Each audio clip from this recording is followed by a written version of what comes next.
So a researcher picks 200 people with myopia by 10 years old and 200 people without myopia by 10 years old, and she finds that the overall rate of myopia is 50%.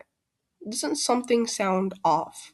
How can the conclusion of 50% possibly correlate to the entire population if the researcher chose half the population with myopia by 10 and the other half without?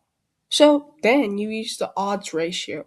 What's an odds ratio? Well, the odd is different from probability because the odds of an event occurring is the probability divided by 1 minus the probability. But back to the odds ratio.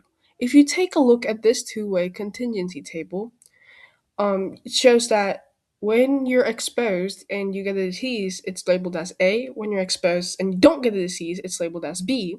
When you're not exposed and you get the disease, it's labeled as C. And you're not exposed and you don't have the disease, it's labeled as D. So the odds ratio is the odds that the person with the disease was exposed over the odds that the person without the disease was exposed. So that means it's basically a cross multiplication and it equals A times D over B times C. So an odds ratio can be used with a case control study, like the researcher collecting myopia data, but it can also be used for cohort studies, which are studies that observe a specific group of people over time to see how exposure affects the outcome, like getting a disease. So we calculate both odds ratio and relative risk with a cohort study. So let's talk about relative risk for a moment. So you can see in this diagram that we have the same table, but here I've also plugged in numbers into that table. So the people who are exposed and get the disease are 30. The people who are exposed and not get the disease, there's 10 of those people. The people who aren't exposed but get the disease, there's 40 of those people, and the people who aren't exposed but and don't get the disease, there's 20 people. So the relative risk is calculated by using the formula disease risk in those exposed over the disease risk in those not exposed, which equals A over A plus B over C plus D. So here, with the diagram with the numbers plugged into it, the table, we can calculate the relative risk as being 1.125 because if you see A over A plus B, we get 30 over 40. And then C over C plus D, we get 40 over 60. And then converting that into decimals and then dividing 0.75 by 0.66, repeating, is 1.125.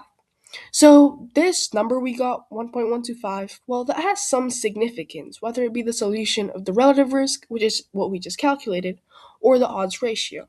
So if the resulting number is equal to 1, then there is no increased risk by being exposed to the disease. It's null, basically.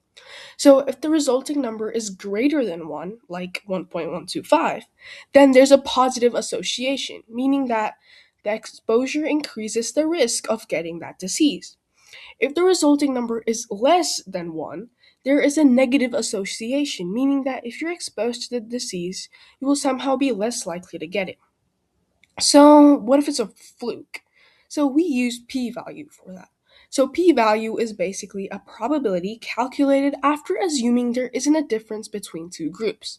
After calculating the p-value, you can compare it to the number 0.05 to determine things about those two groups. If the p-value is less than 0.05, then the null value, meaning no effect of exposing, is rejected. But if the p-value is greater than 0.05, then any difference is just a random coincidence. One last thing is the confidence interval, which predicts where the true risk most likely sits with a 95% confidence rate. So, one thing to remember about this is that it doesn't mean anything if the interval includes 1, the null value. So, that's it for this video, the statistics of epidemics.